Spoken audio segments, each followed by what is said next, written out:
Hola oyentes de Radio Sefarad, volvemos a encontrarnos en esta apasionante sección España-Israel, encuentros y desencuentros, que nos guía por ella José Antonio Lifona. Hola José. Muy buenas tardes, Jorge.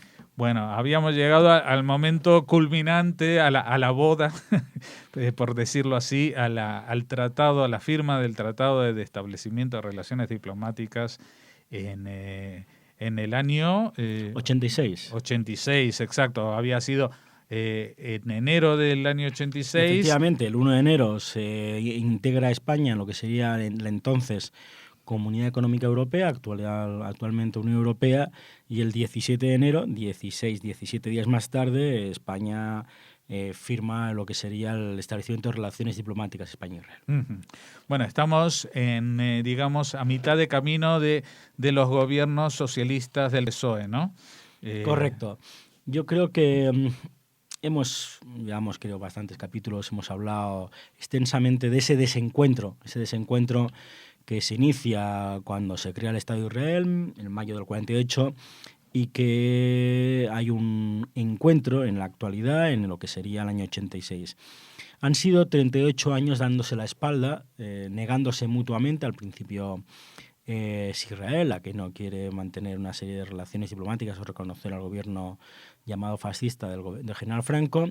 Posteriormente será la España posterior de los años 56 la que ya, una vez que ha establecido una serie de relaciones más míticas que otra cosa, lo que se llamaría la tradicional amistad hispano-árabe, es la que rechaza mantener unos lazos diplomáticos con la joven democracia israelí. Por lo tanto, han sido 38 años y actualmente vamos a hablar de los actuales 25, 26. Por lo tanto, desde el año 86 hasta la actualidad estamos hablando de unas relaciones todavía muy jóvenes, unas relaciones que incluso tal vez no hayan pasado ni su edad, la primera edad, sus 18 años. Básicamente yo diría que son unas relaciones muy poco maduras todavía. ¿Por qué?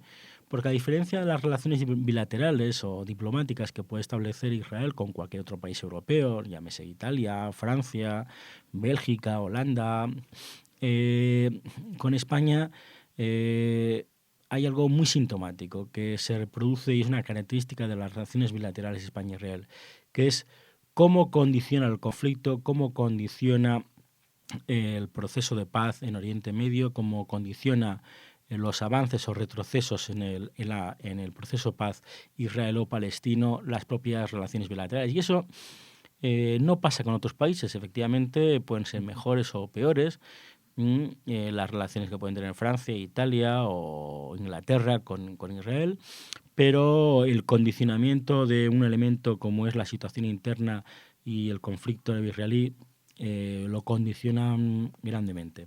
Sí, incluso, perdona José Antonio, porque a veces me da la sensación de que en España es el único país donde todavía hay cierto margen para plantear el derecho a la existencia de Israel, ¿no? O sea, no exactamente en los gobiernos, pero sí en los partidos que soportan a esos gobiernos, en algunos. No vas mal encaminado, aunque igual el tiempo histórico no es así. Yo creo que durante mucho tiempo, efectivamente, los gobiernos franquistas se podía considerar, algunos líderes parlamentarios españoles de algunos partidos, y no todos de izquierda o no todos de derechas, también del centro, como el propio Adolfo Suárez. Uh-huh. Siempre recuerdo una anécdota que me contó Raúl Alfonsín, el presidente argentino, uh-huh, que en una conversación privada que tuvo con el presidente Adolfo Suárez, ya una vez que había abandonado la Moncloa, pues le comentó que él tenía dudas sobre si la creación, el error, ¿no? El error mundial de la creación del Estado de Israel. Por lo tanto, efectivamente, esa deslegitimización del Estado de Israel como un actor más de la Sociedad de Naciones se ha podido dar. Yo creo que hoy no se da. Incluso yo te diría que incluso un partido como Partido de Izquierda Unida o Partido Comunista valora que existan dos estados y la devolución de territorios, la anexión de territorios, asentamientos. Pero eso ha habido un avance. Es decir, es uno de los avances, digamos, de que creo que salvo los antisistemas, los partidos extraparlamentarios, poner en duda la existencia del propio Estado de Israel, no, siempre y cuando eso no conlleve a que no haya un Estado palestino. Yo creo que eso es avanzado. En algunos momentos se pudo haber pensado un único Estado, yo creo que eso no tiene ningún viso, nadie lo valora, pero no es falso lo que tú dices, que en algunos casos en España se haya considerado un error histórico la creación del Estado de Israel. Es más, llegaremos cuando hablemos de los últimos años del presidente Zapatero. Zapatero, por ejemplo, el presidente Zapatero, que era una persona poco entusiasta con la causa israelí, para decirlo así de una forma, ya llegaremos a detalles en su época, pues en gran parte de todas sus conversaciones no llegaba a decir que el Estado de Israel no debería existir, pero sí que manifestaba como que el centro del conflicto que existía en Oriente Medio había sido la creación del Estado de Israel. Cuando, por ejemplo, yo alguna vez que estuve con él, pues, le dije, pues, la verdad es que lo que sucede hoy en Afganistán no tiene nada que ver mucho con la creación del Estado de Israel. Irak tampoco, los grupos terroristas islámicos, fundamentalistas, salafistas tampoco. Es decir, tal vez es verdad que el conflicto árabe-israelí o palestino-israelí, si no hubiera habido la declaración del 29 de noviembre de Naciones Unidas del 47 a la partición de Palestina en un Estado árabe y un Estado israelí, tal vez no.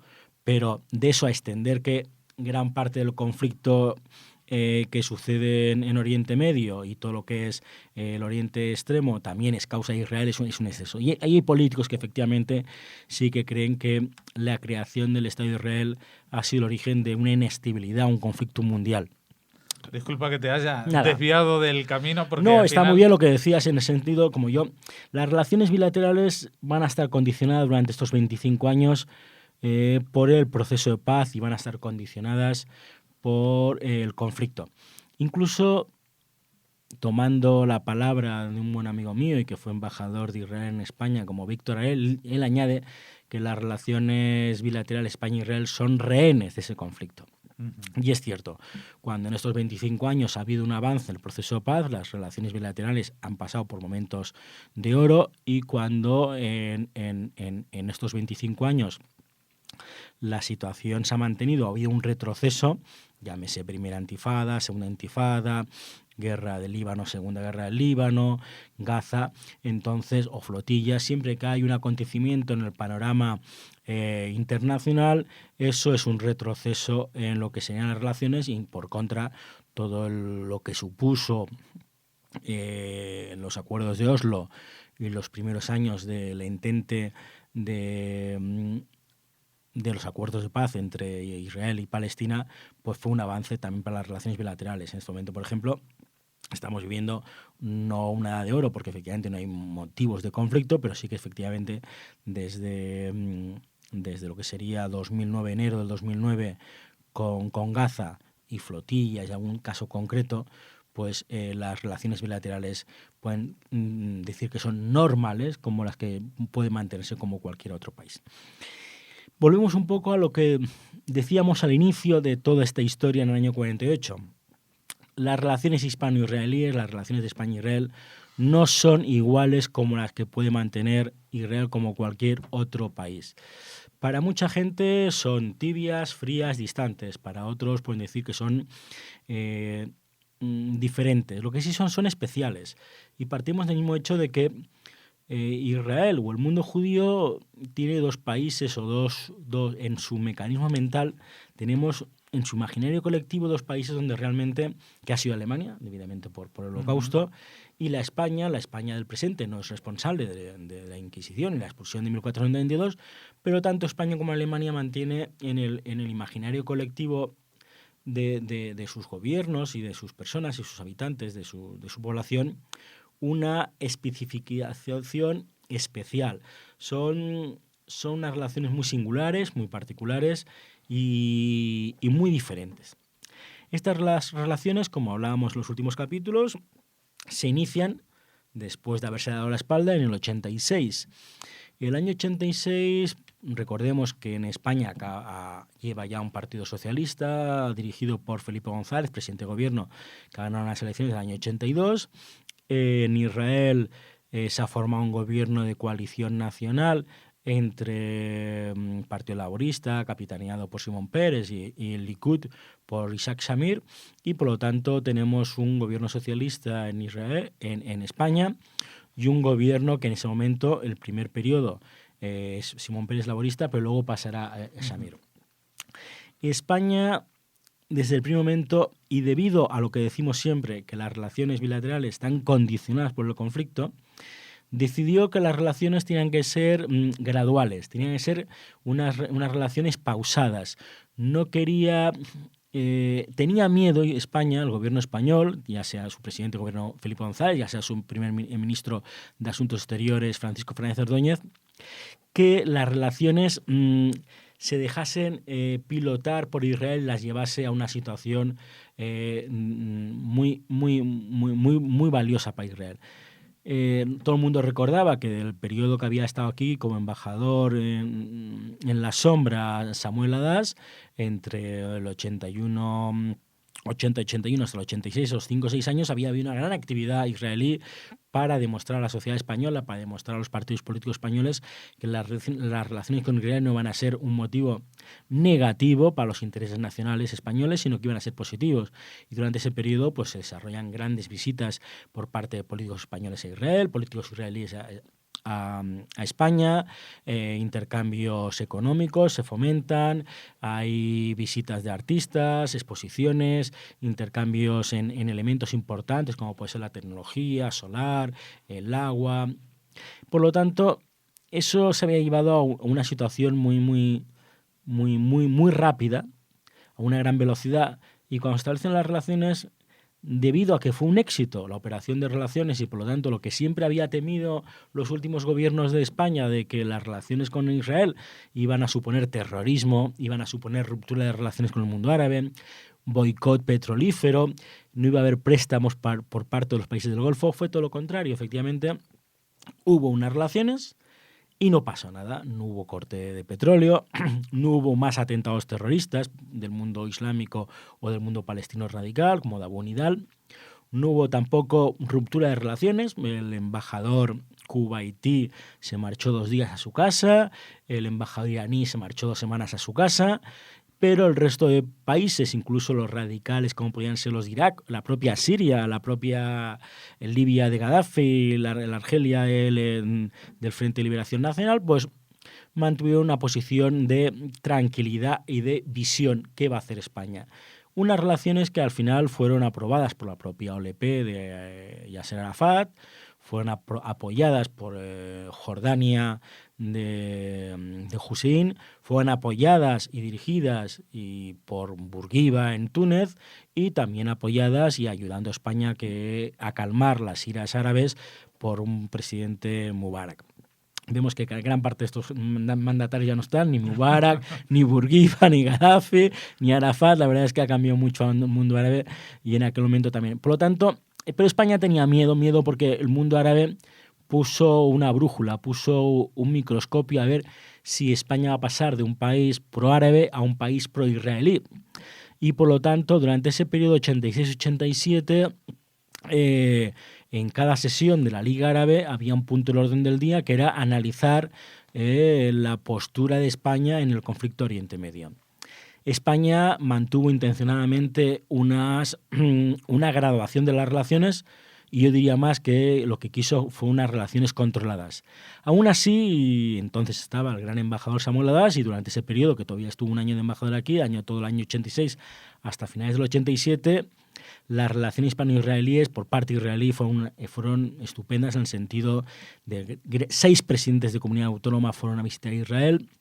El primer ministro de Asuntos Exteriores, Paco Ordóñez, fue en abril, vino Simón Peres aquí, se firmaron 2 acuerdos culturales y tecnológicos, por lo tanto las relaciones fueron muy positivas, aún al miedo y al control que España quiso imponer las relaciones. No quería dejarse llevar, como decían ellos, aquel tobogán, un deslizamiento. En el año 87 finales se marcha con todos los honores de ser un gran embajador y haberlo cumplido, de haber podido lograr, que es Samuel Adas, y viene otro perfecto embajador importante como Shlomo Ben-Ami, que procedía del Partido Laborista, era un catedrático de español de la Universidad de Tel Aviv, había estado en Oxford con todo el grupo de historiadores españoles que antes estuvo allí, como Fusi. Y aparte era originario del protectorado. Era originario del protectorado, era origen marroquí, hablaba perfectamente español, se expresaba perfectamente en español, en hebreo, en inglés, y era un encantador de serpientes y sacaba conejos de la chistera permanentemente. No hay que decir que el propio Shlomo luego continuó su carrera y ha llegado a ser ministro de Asuntos Exteriores israelí y estuvo con el gobierno Barak en los malogrados acuerdos de Taba y en Camp Davis, casi logrando la paz con el mundo árabe. Estamos en el año 87, finales 88. Las relaciones, como hemos dicho, comienzan a abrirse un poco por parte española. Incluso podemos decir que una anécdota. El gran ogro para entonces de Israel para España era un personaje llamado Ariel Sharon, que entonces era ministro de Industria. Y que hay una anécdota muy interesante, estamos en ese momento en que hay una gran avalancha de visitas de ministros y políticos israelíes. Vino Isaac Nabón, que era ministro de Cultura, para firmar un acuerdo con Javier Solana, ministro de Cultura. Había venido Abba Eban, que era presidente de la Comisión de Asuntos Exteriores de la Knesset. El ministro de Turismo español, Abel, fue a Israel. Abel Matutes. No, era un Transportes, no era Abel Matutes, que sea del PP, que fue luego más tarde alcalde de Vigo. Y una vez que el propio ministro de Transportes e Industria, después de haber ido a Israel, en Consejo de Ministros dice que va a invitar a su homólogo israelí a venir a España. Y entonces en el Consejo de Ministros Alfonso Guerra pregunta: ¿y quién es el ministro israelí de Transportes? La verdad es que el propio ministro español no se acordaba el nombre, dijo: no te preocupes, cuando llegue al ministerio te lo doy. Y efectivamente llegó al ministerio, le llamó al vicepresidente del gobierno, le dijo que era Ariel Sharon, y Alfonso Guerra vetó por 2 ocasiones a que Ariel Sharon viniera a España como ministro de Industria. Se le invitó año 87 y año 88, finalmente en el año 89 ya pudo venir, pero le da un poco la sensación de que las relaciones eran positivas, pero eran graduales, había que tener cuidado de los gestos. Y para entonces Ariel Sharon era ministro de Industria, pero para Alfonso Guerra y para, digamos, el ala izquierdista o tercermundista, que llamaría yo, tercermundista del Partido Socialista Obrero Español, dirigidos por Alfonso Guerra y algún otro personaje, como Fernando Morán, pues entonces Ariel Sharon todavía era Sabri Shatila, era Guerra del Líbano de 1982. En ese periodo sucede algo que va a suceder permanentemente, y es lo que inicio este nuevo capítulo, que es durante el periodo de las relaciones bilaterales, el conflicto en la situación en la zona va a marcar las relaciones. Van a ser unas relaciones condicionadas o unas relaciones rehenes de la situación. Y en el año 88 sucede la primera intifada. La primera intifada lo que va a hacer es enfriar esas relaciones que estaban iniciándose. Llevaban 1 año y medio de relaciones. Los primeros meses habían sido controladas, graduales, pero en esas relaciones que se inician en el 88 nos encontramos en que nuevamente en España vuelve a remarcarse en su imaginario mental el tema palestino, la opresión, el débil, el fuerte, el opresor. Como decía muy bien Shlomo Ben-Ami en una ocasión, eran unas relaciones condicionadas que en principio lo que consideraba es que el opresor era el terrorista y el terrorista en otro caso será el opresor, ¿no? Y vuelve en ese periodo 88-89 a que España, cumpliendo una de las promesas que había desarrollado cuando establecen relaciones con el mundo árabe, a ser uno de los valedores dentro de la Unión Europea. Las relaciones con Israel no son malas, pero son unas relaciones desequilibradas, son unas relaciones donde los vasos comunicantes, que llamo yo el balanceo, es una política muy de balanceo, que intenta hacer un gesto hacia Israel y un gesto hacia el mundo palestino, pero en esos primeros años y con un acontecimiento como la primera intifada, que es la intifada de las piedras, en el año 88, se produce totalmente desequilibrado. Produce otro elemento que se vuelven a retomar todos los mensajes que España había desarrollado durante el periodo de Franco. Al fin y al cabo, la democracia española y la política exterior española está realizada en base a una política franquista. La política franquista que se desarrolla en los años 50-60 se desarrolla después en la actualidad. Es decir, la política exterior ha variado muy poquito y varía a partir de nuestro ingreso en la OTAN o a partir, por ejemplo, de acontecimientos dramáticos como es el 11 de septiembre, con la visión del occidentalismo. Pero hasta entonces, quien marca la política exterior en España y en el resto de países, aparte de la presidencia del gobierno, en Moncloa, es los ministerios de Asuntos Exteriores. Y el principal lobby proárabe que hay en España no solamente pueden ser las empresas petrolíferas, no pueden ser solamente los propios embajadas árabes. Gran parte de la posición más proárabe es de la propia clase diplomática española, que en los años 50 y 60 son una clase que nace en favor de un acuerdo con el mundo árabe y con el mundo hispanoamericano frente al aislamiento que se tiene del mundo europeo. Uh-huh. Bueno, y en este punto de la primera intifada, que vendría a ser otro valle más, después de haber subido una pequeña loma, nos encontramos con otra depresión. Pues aquí vamos a acabar el capítulo de hoy. Vamos a invitar a los oyentes a volver a reunirse con nosotros dentro de 2 semanas en este mismo espacio. Muchas gracias, José Antonio. Muy bien.